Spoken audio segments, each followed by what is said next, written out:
وعليكم السلام. نحمده ونستعينه ونصلي على رسوله الكريم أما بعد. باب إذا صلى ثم أما قام. حدثنا سليمان بن حرب وأبو النعمان قال حدثنا حماد بن زيد عن أيوب عن عمرو بن دينار عن جابر قال كان معاذ يصلي مع النبي صلى الله عليه وسلم ثم يأتي قومه فيصلي بهم.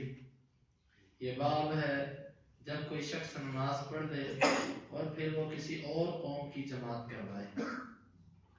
امام بخاری فرماتے ہیں کہ ہمیں بیان کیا سلیمان بن حرب اور ابو النعمان نے. دونوں کہتے ہیں کہ ہمیں بیان کیا حماد بن زید نے ایوب سے اور عامر بن دینار سے اور وہ جابر سے. وہ کہتے ہیں کہ معاذ رضی اللہ عنہ نبی صلی اللہ علیہ وسلم کے ساتھ نماز پڑھا کرتے تھے، پھر وہ اپنی قوم کے پاس آتے فیصلی بہم، بس ان کو نماز پڑھاتے. امام بخاری رحمۃ اللہ علیہ نے یہ باب اس لیے قائم کیا ہے کہ کچھ لوگوں کا مذہب یہ ہے کہ جب امام ایک مرتبہ فرض پڑھ لے، مقتدی یا کوئی بھی بندہ جب ایک مرتبہ فرض نماز پڑھ لے تو دوبارہ وہ جس نے نماز پڑھ لی ہے وہ کسی کا امام نہیں بن سکتا. کیوں نہیں بن سکتا؟ کیونکہ وہ اپنی فرض تو پڑھ چکا ہے. اب جب وہ دوبارہ کسی نماز کو پڑھے گا تو وہ نماز نفل ہوگی، اور نفل نماز نفل ہی کی جماعت کروا سکتا ہے. اگر اس کے پیچھے فرض پڑھنے والے ہوں گے تو نفل پڑھنے والا فرض والوں کی جماعت نہیں کروا سکتا. کیوں نہیں کروا سکتا؟ اس لیے کہ جو فرض پڑھنے والا ہوتا ہے مفترض، یہ افضل ہے، اور جو نفل پڑھنے والا ہے نفل اس سے ادنا ہے، اس سے کم ہے. تو کم والا جو ہے وہ اپنے سے اونچے والوں کی جماعت نہیں کروا سکتا. یہ ایک عقل کی بنائی ہوئی بات ہے کچھ لوگوں کی. امام بخاری رحمۃ اللہ علیہ اس پر رد کرنا چاہتے ہیں کہ یہ مسئلہ قرآن و حدیث کے خلاف ہے کہ جب کوئی بندہ نفل نماز پڑھا رہا ہو تو اس کے پیچھے فرض پڑھنے والے کی نماز نہیں ہوتی. دلیل کیا پیش کی کہ معاذ رضی اللہ عنہ اللہ کے نبی کے ساتھ عشاء کی نماز پڑھتے تھے اور پھر جا کر وہ اپنی قوم کو نفل نماز پڑھاتے اور قوم کی وہ عشاء کی فرض کی نماز ہوتی تھی. خود معاذ کے لیے وہ نفل بن جاتے اور پوری قوم کو وہ فرض نماز پڑھاتے تھے. بعض لوگ کہتے ہیں کہ نہیں، معاذ اللہ کے نبی کے پیچھے عشاء کی نماز نہیں پڑھتے تھے، حالانکہ حدیث کے اندر واضح نام ہے کہ معاذ عشاء کی نماز اللہ کے نبی کے ساتھ پڑھتے اور پھر جا کر اپنی قوم کو عشاء کی نماز پڑھاتے. یوں لفظ ہے حدیث کے اندر. اس پر اور بھی بہت سارے دلائل ہیں کہ امام اگر نفل نماز پڑھاتا ہو تو اس کے پیچھے فرض نماز پڑھنے والے کی ہو جاتی ہے. یہ اپنا ایک فقہ کا مسئلہ ہے. بعض لوگوں نے تو اس میں اتنی سختی کی ہے.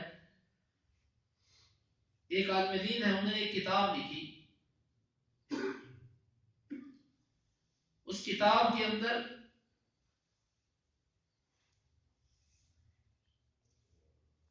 اس کتاب مرقات المفاتیح، اس کتاب میں انہوں نے ایک جگہ پر حدیث میں آتا ہے کہ نبی صلی اللہ علیہ وسلم سفر میں تھے.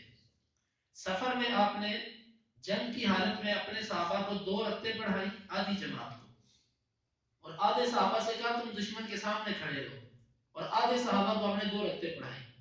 2 رکعتیں پڑھانے کے بعد آپ نے کہا کہ اب تم چلے جاؤ اور وہ جو سرحدوں پر کھڑے ہیں انہیں ادھر بھیج دو، اب وہ نماز پڑھ لیں. جب یہ آئے پھر آپ نے ان کو بھی 2 رکعتیں پڑھائیں. اب اس حدیث کو جب انہوں نے پڑھا تو ان کے لیے مشکل بن گئی. مشکل اس طرح بنی کہ ان کی فقہ کے مطابق مقتدی پر سفر کی حالت میں یا خوف کی حالت میں 2 رکعتیں پڑھنا فرض ہے، 4 نہیں پڑھ سکتا. ہم تو یہ کہتے ہیں کہ مقتدی کے لیے بہتر، مسافر کے لیے بہتر اور افضل ہے کہ وہ 2 رکعتیں پڑھے، لیکن اگر کبھی اسے پوری پڑھنی پڑ جائے تو اس میں کوئی حرج نہیں ہے، گناہگار نہیں ہوگا. لیکن بعض لوگ یہ کہتے ہیں، ان کی فقہ کا یہ مسئلہ ہے کہ واجب ہے اور فرض ہے اس پر 2 پڑھنی، اس سے زیادہ نہیں پڑھ سکتا. اب ایک طرف یہ بات آ گئی کہ 2 رکعتیں پڑھنا واجب ہے. اللہ کے نبی نے تو 4 پڑھی، 2 ایک کو پڑھائی، 2 ایک کو پڑھائی.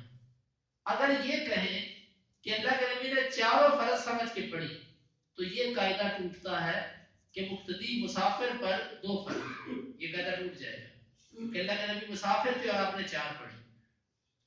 اور اگر یہ کہہ دیا جائے کہ نہیں آپ نے 2 فرض پڑھے تھے اور 2 نفل تھے آپ کے، تو پھر ایک اور قاعدہ ٹوٹتا ہے کہ قاعدہ یہ ہے کہ نفل پڑھنے والے کے پیچھے فرض پڑھنے والے کی نماز نہیں ہوتی. تو اللہ کے نبی نے دوسرے گروہ کو جو جماعت کروائی تھی، اللہ کے نبی تو امام تھے، تو پھر تو نفل والے کے پیچھے فرض والے کی نماز ہو گئی.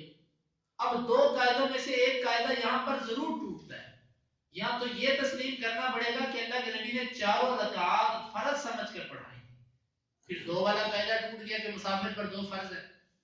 یا پھر یہ کہنا پڑے گا کہ 2 فرض تھے اور 2 نفل تھے. جب 2 نفل کہو گے تو صحابہ نے اللہ کے نبی کے پیچھے فرض پڑھے تھے دوسرے گروہ نے، تو یہ قاعدہ ٹوٹ گیا کہ نفل والے کے پیچھے فرض نہیں ہوتے. اور پھر لکھتے ہیں کہ هذا الحدیث مشکل جدا علی قواعد مذہبنا، یہ حدیث ہمارے مذہب کے اصولوں کے لیے بڑی مشکل ہے، بڑی مشکل ہے ہمارے لیے، اس کا جواب ہم سے نہیں بن پا رہا. اللہ کے بندے جواب کیوں نہیں بن پا رہا آپ سے؟ اللہ کے نبی کی حدیث آئی اس کو مان لو، لیکن نہیں. کیوں؟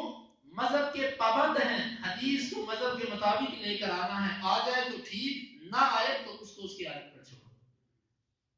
اسی مقام پر یہ 8ویں 9ویں صدی کے عالم دین ہیں جن کی میں بات کر رہا ہوں.